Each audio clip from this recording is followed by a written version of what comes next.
welcome to another edition of Tech News this week. Now, this week we are going back a bit to IT services. Now, if you remember, after the Y2K thing happened, Indian IT services boomed, and like we became an IT services superpower.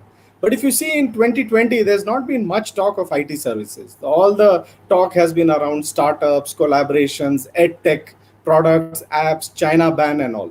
So now, one very good news has come from the IT service industry is now Tata Consulting Services, TCS, is now the number one IT consulting company in the world.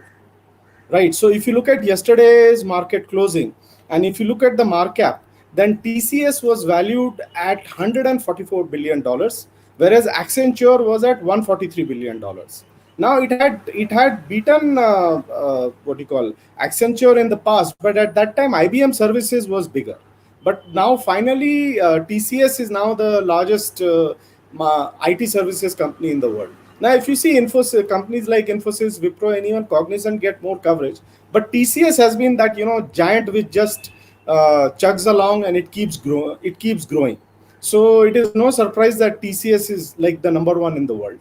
But it's good to be reminded about services because going forward, I mean, in the post-COVID recession, once it ends in the rebuilding era, I think India is going to, rely on deep technologies, deep tech, all kinds of technologies to go forward. So, we will have to really up our game in services, hardware, electronics, software, apps, and products.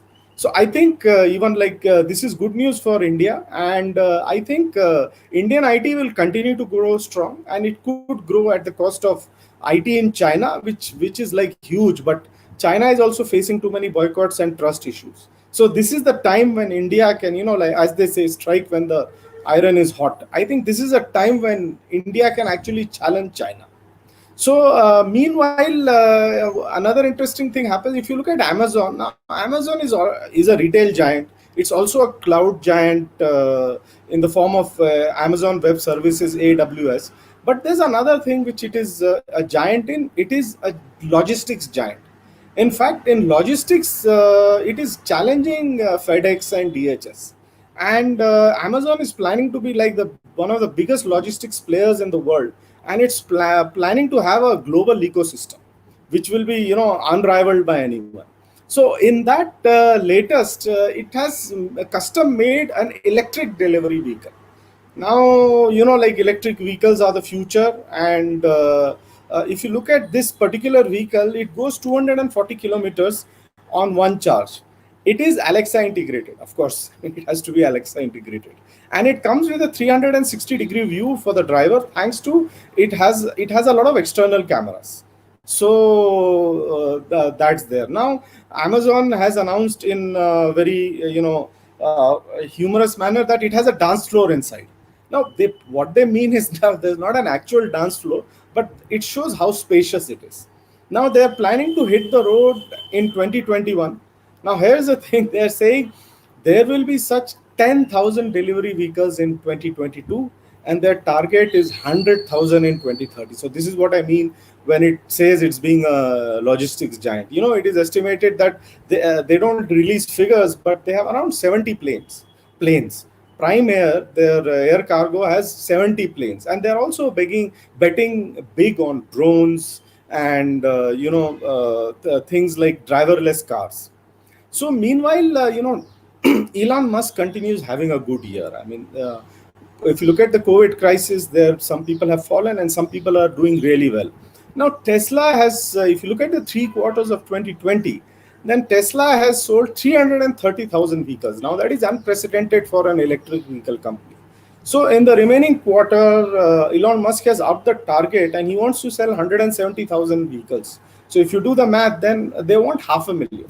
So I mean, say 5 years back, 10 years back, though everyone talked of electric vehicles being the future and all, no one would have thought of one single car company, selling 500,000 cars in the world. That is why Tesla is emerging as the most valuable automotive company in the world. And it doesn't make electric vehicles; it makes smart cars and smart vehicles, as I said before.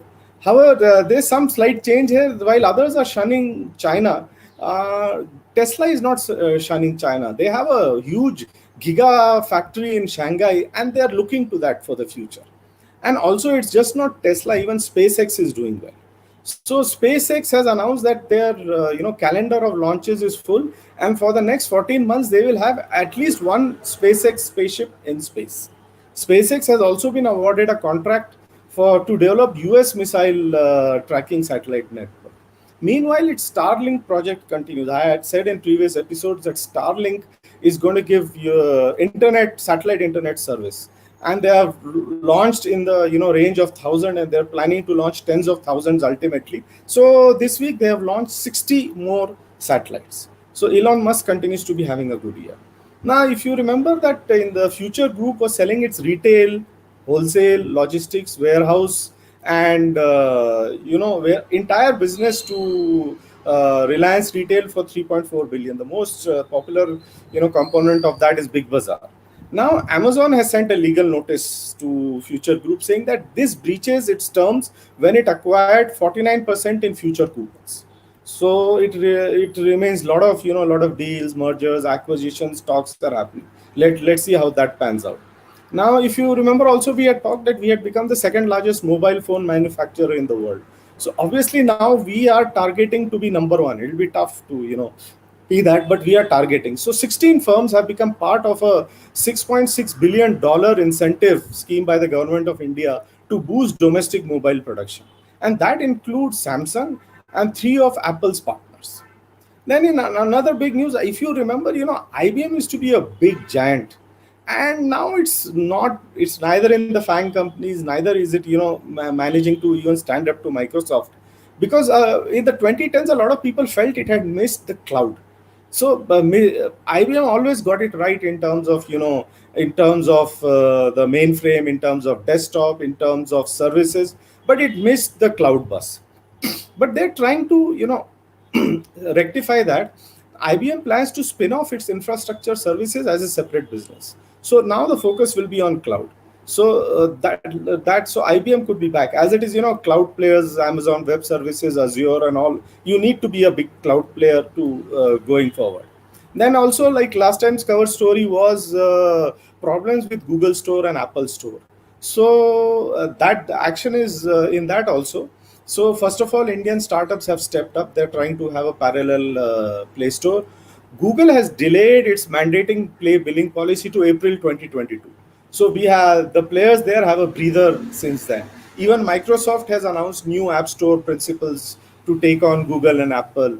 Paytm has started on a small scale, which could be big. It has come out with a mini app store, which won't be that effective initially, but we'll see how it is going forward. It has launched first games for homegrown games developers and has allocated a conservative amount of 10 crores for app developers.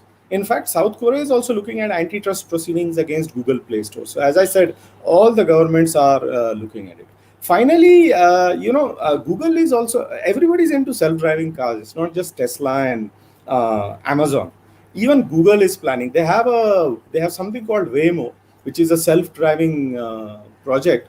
So they had a fleet of driverless cars. Now it will be a Uber-style ride-hailing service. So of course, initially everyone will not have access to that. It will be done on a small scale, but that's pretty interesting. It's like Waymo is planning something like an Uber for driverless cars. So that's also interesting. Let's see how that. Of course, I don't see the chaotic Indian roads having driverless cars anytime soon. But that's not the case with Europe and US, where at least they follow the rules.